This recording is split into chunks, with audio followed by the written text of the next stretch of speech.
Agora, corta para aquela parte em que a personagem da Lily Collins se depara com aquela linha novamente. Gente, eu surtei nessa hora, foi muito bom.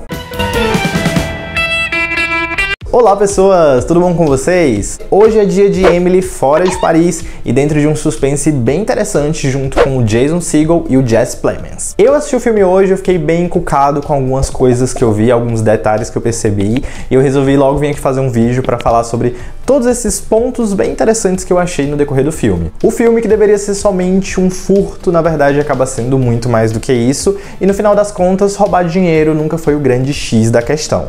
Pensando nisso, eu trouxe aqui 8 detalhes muito interessantes do filme Sorte de Quem, que podia ser facilmente do próprio Hitchcock.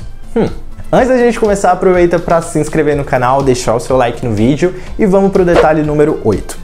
Eu não sei se você percebeu, porque na verdade não fez falta, pelo menos não pra mim, mas em nenhum momento a gente sabe qual que é o nome dos personagens. Eu acho que o que a gente mais acaba escutando acaba sendo o Baby, que o personagem do Jesse Plemons, ele acaba chamando a Lily Collins o tempo todo de Baby, mas na real é só isso, a gente não sabe mais nada e na verdade isso foi totalmente intencional e teve um motivo pra isso acontecer. O diretor Charlie McDowell revelou que não dar nome aos bois seria uma forma de não manipular o público. Ele queria que o público encontrasse apenas 3 personagens e que a partir dali as pessoas entendessem quem eram aqueles personagens, quais as escolhas que eles tiveram para poder chegar até ali, inclusive segura essa parte que eu vou já comentar sobre isso, e também queria que o público na verdade julgasse aqueles personagens. E para isso, ninguém precisaria de um nome. Detalhe número 7. O personagem do Jason, ele usa um fio de telefone para poder amarrar os proprietários da casa e aquela ação e o que acontece depois daquilo, na verdade foi muito bem discutido. Quando o diretor e os roteiristas começaram a escrever, eles chegaram à conclusão de que eles queriam contar algo realmente verdadeiro. Então eles não queriam que um cara que foi simplesmente furtar uma casa e que definitivamente não estava preparado para o que viria a acontecer, ele tivesse junto com ele ali uma corda para amarrar as pessoas, porque seria algo tipo, tá, mas de onde que veio essa corda? Então eles foram achando soluções mais simples, soluções mais honestas, porque assim, talvez você não tenha uma corda dentro de casa, mas muito provavelmente você tem fio de internet. Esse foi o pensamento. Além disso, nem todo mundo sabe dar um nó, né? Um nó, tipo, bem dado assim para amarrar as pessoas, porque geralmente não é isso que as pessoas fazem, eu acho, né? Mas definitivamente isso também foi pauta para o diretor, ele acabou confirmando que foi algo que eles pensaram. Então por isso que o personagem naquela cena inicial, ele não consegue dar o nó lá no Jesse Plemons. Detalhe número 6. Aquele sapato escolhido pelo personagem do Jesse Plemons foi escolhido pelo próprio Jesse Plemons. O diretor falou que o Jesse não é o tipo de ator que simplesmente pega um papel e diz: ah, ok, esse é o meu papel, tá tudo ótimo, vamos gravar. Ele, na verdade, se incorpora do personagem, ele realmente se entrega para aquele personagem e isso aconteceu aqui também. O Charlie recebeu uma ligação 7 horas da manhã do Jesse Plemons que disse que ele tinha que falar uma coisa muito importante com o diretor. E aí o diretor perguntou, tá, o que é tão importante 7 horas da manhã e tal? E o Jesse falou que o tênis que o personagem tinha que usar tinha que ser um tênis Easy, que é aquele tênis meio casual, uma coisa meio futurista, né? Se eu não me engano é até do Kanye West, eu acho. Enfim, o diretor pediu uma foto do tênis para dar uma olhada, o Jesse mandou e o diretor acatou. Então aquele tênis do protagonista, que inclusive tem até um take bem próximo dele, surgiu de uma bela discussão matinal. Detalhe número 5. Vamos continuar aqui na linha dos sapatos. A gente tem sempre alguns takes do sapato do Jason, onde ele tá sempre ali amarrando aquele sapato, e é um sapato diferente, algo mais rústico. Bom, não só o tipo de sapato, mas a ação de amarrar o sapato várias vezes ao longo do filme foi uma forma de traçar um perfil desse personagem e fazer uma comparação entre os dois homens. Sim.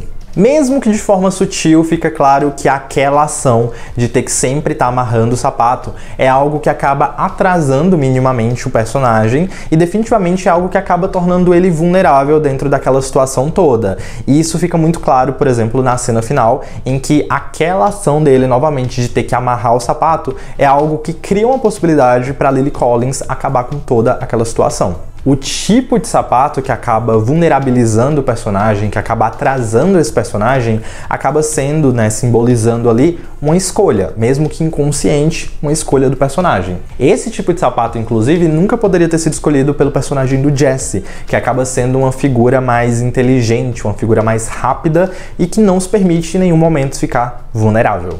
Detalhe número 4. Aquela cena inicial com um take da casa por um bom tempo é, na verdade, uma forma da gente encarar um grande personagem do filme, a casa. Não é à toa que o filme inteiro é gravado no mesmo espaço. O Charlie falou que, na verdade, isso é algo que ele acha muito interessante e falou também que, na verdade, é muito difícil, é muito mais difícil você deixar algo interessante quando você está gravando no mesmo espaço. Mas essa era a ideia do filme. E uma forma de mostrar como aquele local guarda uma história, como se ele fosse um personagem, é que no início a gente tem aquela cena super tranquila daquele local e mais pra frente no filme a gente tem aquele mesmo local guardando um episódio trágico, que é a morte do jardineiro. É a mesma casa, filmada do mesmo ângulo, mas agora aquele espaço ele é visto de uma forma totalmente diferente, como alguém que guarda um segredo. Detalhe número 3. Hitchcock estava ali o tempo todo, só você não viu.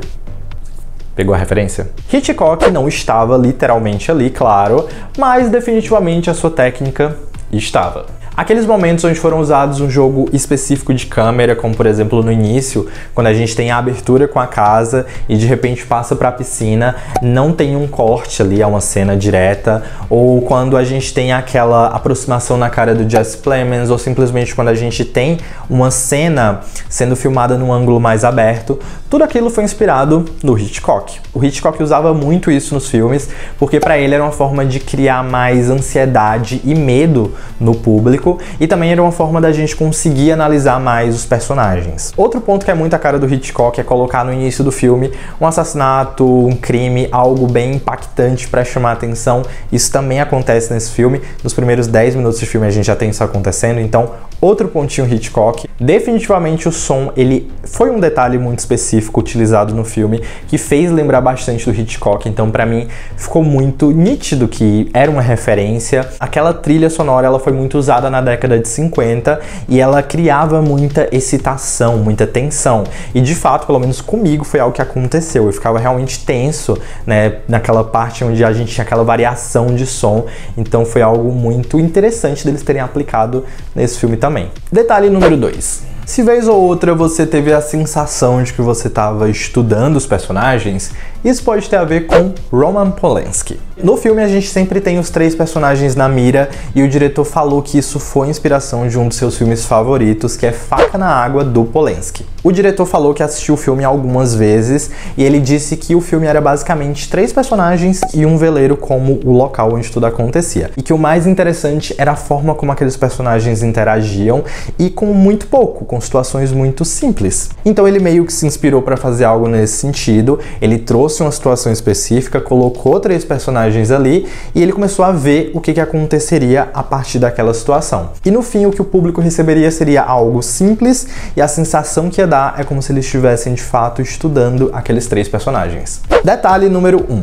Vamos falar aqui daquela linha nos pés da personagem da Lily Collins. Sim, eu estou falando das escolhas que eu falei lá no início do filme. O filme deixa claro que não se trata de uma história de furto, na verdade a história vai muito além, sendo na verdade um filme de escolhas. Isso fica muito claro naquela cena em que a personagem da Lily Collins vai conversar com o personagem do Jason na fogueira e ela comenta que, na verdade, não sabia se ela de fato deveria ter casado com o marido. Ela fala que no dia do casamento ela não estava certa, então ela estava lá, parada, e ela sentiu que existia uma linha, onde se ela ultrapassasse essa linha, ela estaria mudando a vida dela para sempre, mas ela não sabe se de fato ela deveria ter feito isso. O que acontece é que a personagem decide ultrapassar essa linha e essa pequena escolha fez ela chegar até aquela situação. Agora, corta para aquela parte em que a personagem da Lily Collins se depara com aquela linha novamente. Gente, Eu surtei nessa hora, foi muito bom. Aquela cena em que a personagem tem que ir até a entrada da propriedade para poder pegar o dinheiro deixa claro que tudo é regido com base em pequenas escolhas. Então, novamente, a gente tem ali aquela metáfora da linha, que você pode ultrapassá-la ou não. É uma decisão totalmente sua. E é muito interessante porque naquele momento a linha meio que pode ser até vista. Então a câmera foca nos pés da Lily Collins e a gente tem ali uma sombra que é formada. E essa sombra forma exatamente uma linha. E os pés da atriz, da personagem, tá simplesmente naquele limite da linha. Então ela pode ultrapassar essa linha ou não. E mais pra frente, já na reta final do filme, a personagem ela novamente se vê diante dessa linha, né? E aí me fez pensar um pouco quantas vezes na vida você chega, né, até essa linha. Então ela realmente chega nesse momento de novo, mas dessa vez ela decide ultrapassar a linha e de fato começar uma nova vida. Se a personagem estava certa ou não, aí já é uma outra história. E no fim a gente percebe que o filme, na verdade, é um filme de escolhas. Esses foram os 8 detalhes que eu encontrei no filme Sorte de Quem. Se você tiver encontrado mais algum detalhe, deixa aqui nos comentários que eu quero saber. Aproveita para deixar o like no vídeo, se inscreve no canal e até o próximo E Agora. E também dá uma olhadinha nos vídeos aqui da aba.